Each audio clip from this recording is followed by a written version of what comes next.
Hi everyone, આજે હું ગાજરના હલવાનું dessert બનાવવાની છું જે એકદમ યુનિક છે. તો એક કડાઈમાં થોડું પાણી રેડીને 500 ml દૂધ એડ કરીશું અને આ દૂધ એકદમ રબડી જેવું થઈ જાય ત્યાં સુધી એને ઉકાળવાનું છે. દૂધ તળિયા પર ચોંટીને એટલે આ રીતે મિક્સ કરતા રહેવાનું છે. સાઈડમાંથી આ રીતે મલાઈ મિક્સ કરતા રહીશું. હવે દૂધ ઉકળીને અડધાથી પણ ઓછું થઈ ગયું એટલે 2 ચમચી ખાંડ એડ કરીશું. હાફ ટીસ્પૂન ઇલાયચી પાવડર અને થોડું કેસર એડ કરીશું અને સારી રીતે મિક્સ કરી દઈશું. હવે ગેસ બંધ કરી દઈશું અને 500 ગ્રામ જેટલા ગાજર લઈને આ રીતે છાલ કાઢી લઈશું. ગાજરમાં માટી અને કચરો હોય છે તો આ રીતે સાફ થઈ જશે. આ રીતે મેં બધા ગાજરને વોશ કરી દીધા અને ગાજરને આ રીતે છીણી લઈશું. ગાજરનો યલો પાર્ટ છીણવાનો નથી, આ રીતે છીણવાથી ટેસ્ટી બને છે અને આ છીણતી વખતે ધ્યાન રાખીને છીણવું પડે છે કેમકે ઘણીવાર વાગી પણ જાય. આ રીતે મેં બધા ગાજરને છીણી લીધા.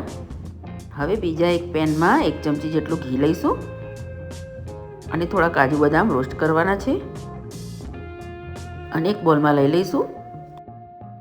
હવે આ જ પેનમાં 1 ચમચી જેટલું ઘી એડ કરીશું અને એમાં ગ્રેટ કરેલા ગાજર એડ કરી દીધા અને આ સોફ્ટ થઈ જાય ત્યાં સુધી સાંતળવાના છે. અને આમાં 2 ટેબલસ્પૂન જેટલી સાકર એડ કરી. ગાજર મીઠા હોય છે એટલે ધ્યાન રાખીને નાખવી પડે.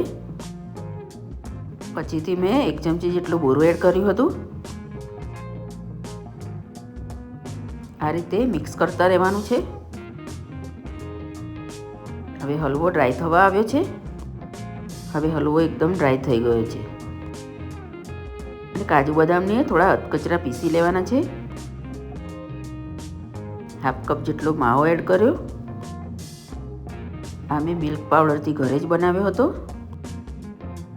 હવે માવો એકદમ સોફ્ટ થઈ જાય ત્યાં સુધી આને મિક્સ કરવાનું છે. હવે હલવાને ટ્રાન્સફર કરી દઈશું અને સારી રીતે પ્રેસ કરી દઈશું. હવે બનાવેલી રબડીનું લેયર કરી દઈશું. હવે કાજુ બદામથી ગાર્નિશ કરીશું અને આપણું આ ગાજરનું ડેઝર્ટ રેડી છે અને આપણી આ યુનિક રેસીપી રેડી છે. તો ગરમા ગરમ સર્વ કરીશું. બાય ફ્રેન્ડ્સ, ફરી મળીશું. Like, share, subscribe.